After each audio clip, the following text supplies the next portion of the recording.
好高興邀請到孔神父去幫我哋做呢個訪問啦。好啊，好啊。咁我哋都想對你做一啲嘅調查，關於我哋嘅拐杖。好。咁首先第一條問題啦，咁想問一下你平時出街嘅時候係用邊一隻拐杖咧？咁係例如係傳統嘅木頭拐杖啊，定係摺疊式嘅鋁合金拐杖啊，定係現時市面上嘅嘅智能拐杖咧？哦。嗱，你講到智能拐杖咧咁進步咧，我聽都未聽過啊！其實咧，我老實話俾你聽啦，即係有啲人送咗成6支唔同嘅拐杖俾我㗎啦嚇。當然啦，好似你講嘅，有啲係木嘅，有啲就摺疊式嘅。咁好似呢支咁都係算做摺疊式咁㗎啦嚇。有啲係重啲嘅，有啲係輕啲嘅。有啲就可以屈埋、接埋，即係好似三節棍啊咁樣嘅，咁就方便你放喺嗰個行李啊咩地方啊。但係嗰啲咧，我就覺得好似唔夠穩陣。所以用咗咁多支咧，我覺得呢支係為我就最方便最好嘅。咁係又係有朋友送俾我嘅，係原來係法國製造嘅喎。我聽講話都要200-300蚊咧，起碼嘅。咁我用咗差唔多成半年啦，我覺得係好舒服，尤其是因為呢度有個枕咧，方便佢即係手心啊揸，咁啊揸得好穩陣。唯一咧唔係咁好嘅咧就係呢塊膠咧就似乎唔夠同埋呢個鬆鬆地啊，又扭唔實喎。咁行起上嚟咧會有少少篤篤聲就係咁。明白。咁即係。如果我哋出邊現時市面上有一啲嘅智能拐杖啦，咁雖然我而家同你介紹下，咁其實出面一啲嘅智能拐杖係有呢個嘅定位功能同埋一啲嘅跌倒檢測功能。咁呢啲如果呢啲功能做得唔好的話，好容易有誤報啦。咁即係話，如果你啲拐杖又唔小心揩到的話，咁就好容易即係發出啲求救信號俾屋企人啦。咁當呢啲不停誤報嘅時候，咁呢啲信號不停傳送俾屋企人，咁你認為呢種嘅假警報會唔會影響你同埋屋企人嘅生活咧？哇！講到智能拐杖咧，咁就真係一方面好進步啦咁我哋都有福嘅即係不過咧就係設計嘅智能拐杖，好似你話咧，就可能啊都有啲唔係咁方便，就係你太過敏感嘅時候咧，冇錯為你自己好，為你家人好，就變咗好掛心所以咧如果係有智能拐杖嘅時候咧，應該係一件好事。不過點樣去完善佢，使到能夠盡量好嘅地方能夠保存，唔好嘅地方能夠改進咧，咁我諗咧就一定係造福社會人群好得咁我非常贊成係希望有啲科技嘅智能拐杖嚟到幫助啲老人家，亦都幫助佢家人，使到家人都放心啲。我諗應該係一件好事嚟嘅。不過點樣做到最好咧？咁就我諗仲要或者你哋諗下點樣改進啦明白。咁我都講翻啱先跌親，即係有好容易有誤報呢樣嘢啦，即係呢個嘅壞處啦。咁如果呢個嘅假警報每個星期都發生好多次的話，咁你會唔會抗拒呢個功能啊？咁當然啦唔單止我抗拒，我諗即係我嘅家人好或者我朋友好，無端白事使到我哋掛心咁梗係佢哋都唔想係咁啦一定係大家都覺得係有用嘅、得益嘅咁我哋先用。咁但係如果真係發生事的話，咁你會點啊？咁就即係要睇下啦，即係你個設計咧係真係有事嘅時候先用得着，冇事嘅時候咧可以唔使咁緊張嘅。咁我諗就要係咁咁我哋就整咗一支嘅智能拐杖，就叫做安心保障啦。咁我哋就研發咗，即係做咗個設計，就係咁喺平時嘅時候係完全唔會開啟呢個定位功能。咁但係如果一啲嘅拐杖有心跳功能或者傾斜檢測有問題嘅時候咧，咁就會發出一啲嘅警報，咁就會俾30秒時間俾你作一個緩衝去。咁如果你真係冇事嘅，咁就可以按個取消鍵。咁你覺得呢個功能會唔會好啲？即係可能減少翻你同屋企人嘅即係嗰個誤會。咁照你講咧，就係話其實你哋都考慮過嗰個利與弊㗎啦嚇。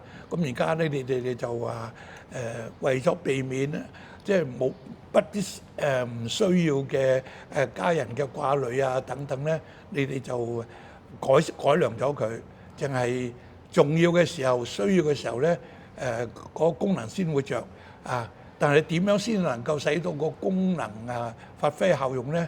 就你哋就諗住最好係要等30秒之後，如果係個使用嘅人咧，我使用嘅人覺得真係需要人哋嘅幫助啦，咁就會繼續發出個信號。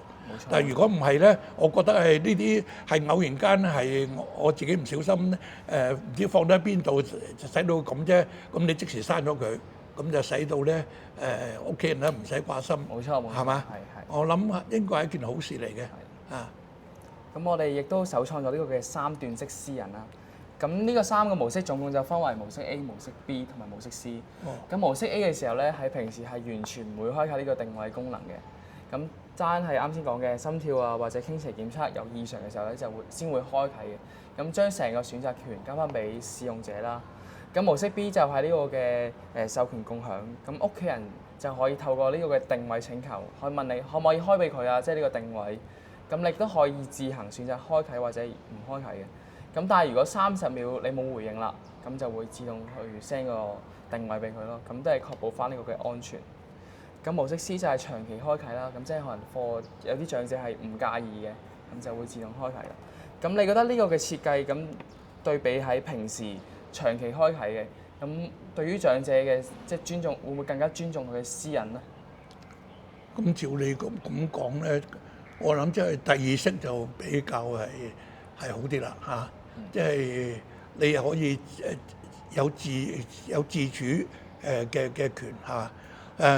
至於第3種嗰啲咧，就係或者係個用家咧嚇，即係個老人家咧真係好糊塗嘅嚇，經常跌親啊或者乜咧咁之類咧，咁就用第3式啦。但係如果一個係好正常嘅人嚇，不過你家人為咗安全起見想即係關心多啲，咁我相信第2個模式已經係好足夠㗎啦嚇。明白。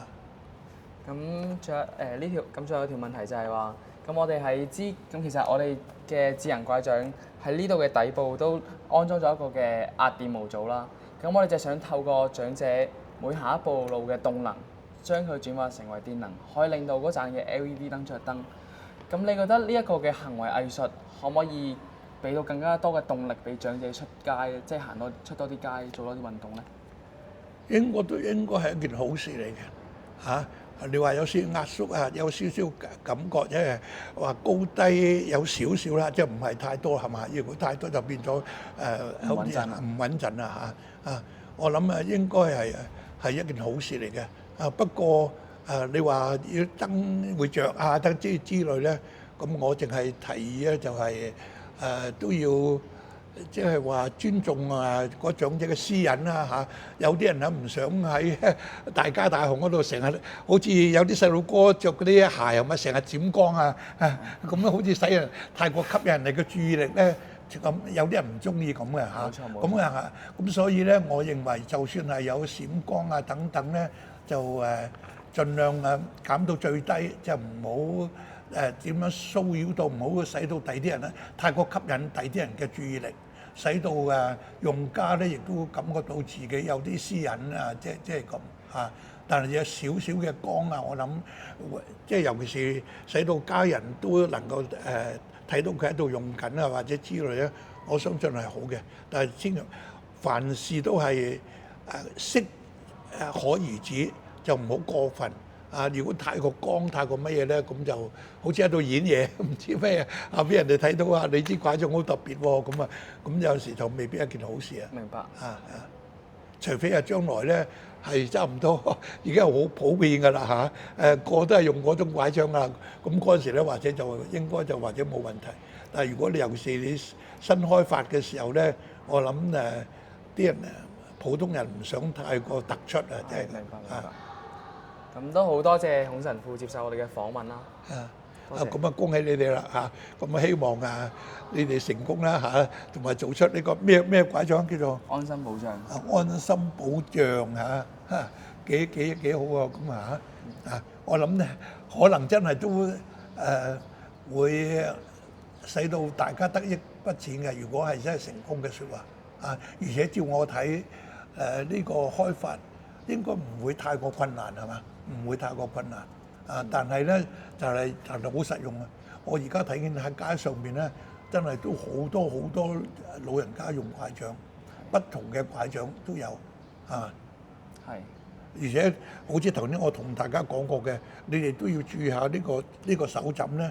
我諗係啊，都好緊要。係啊，因為我哋如果成日用或者我一日要成1-2個鐘頭行，揸住拐杖行咧，如果呢個手枕唔好咧，哇，會使到呢個好痛啊，而且會影響嗰個壓力啊，同埋個心臟啊或者各方面都有關係嘅。啊，所以應該值得參考。我諗呢個係外國佢應該都係有得到獎嘅之類咁嘅嚇，因為普通人冇咁樣嘅設計。